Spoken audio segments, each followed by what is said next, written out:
À l'écoute de ce que vous avez à nous dire sur les différents sujets qui font l'actualité. Avec moi, autour de la table, toute l'équipe, tous ceux qui vous accompagneront jusqu'à 20h. Bonsoir Ombline. Bonsoir Mathieu. Comment ça va? Ça va bien. C'est vendredi. Et vous, ça va? C'est vendredi, mais pas Oui, trop mal, pas trop mal. Julien Pierce est avec nous aussi. Bonsoir Mathieu. Bonsoir Julien. Valérie Darmon pour la météo. Bonsoir Ça va, Mathieu, bonsoir à Valérie? tous, très bien. Et ce soir, c'est Sophie Tussaud qui se charge de l'info. Bonsoir Sophie. Bonsoir Mathieu. Et bienvenue. Nous allons avoir pas mal de débats. Je vous ai déjà parlé des carburants. Vous allez écouter dans une dizaine de minutes un témoignage assez fort, celui d'un papa qui est en colère. Sa fille a été victime d'un accident de la route.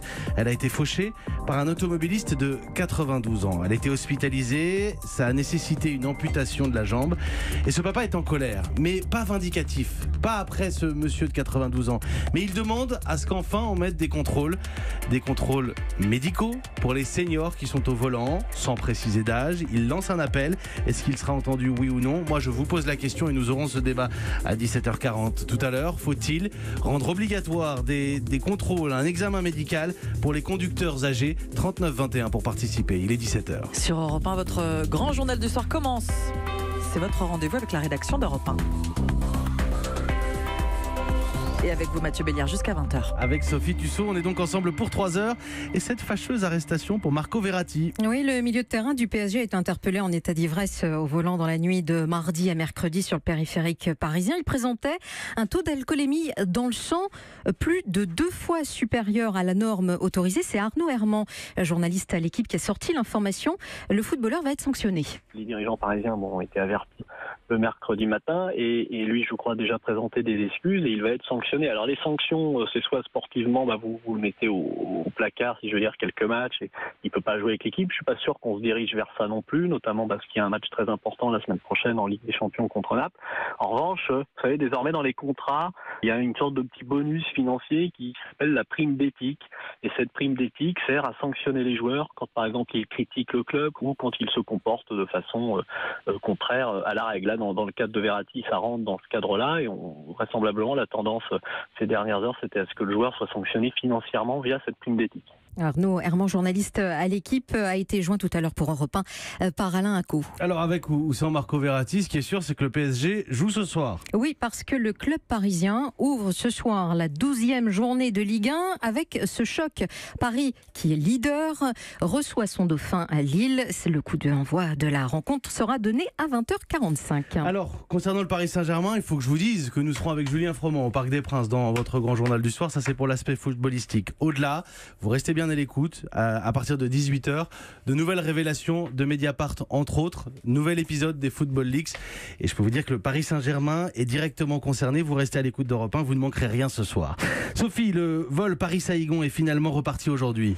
Oui, vous le savez, c'est Europe 1 qui vous a révélé l'information ce matin après un appel sur sa ligne rouge. Le vol d'Air France hier avait dû faire demi-tour après 6 heures de vol. Il n'avait pas reçu l'autorisation de survoler l'espace aérien russe. Selon nos informations, il s'agissait d'un problème technique rarissime. La mise à jour de la route au moment du changement de la saison été-hiver, qui intervient au 31 octobre, ne s'était pas effectuée.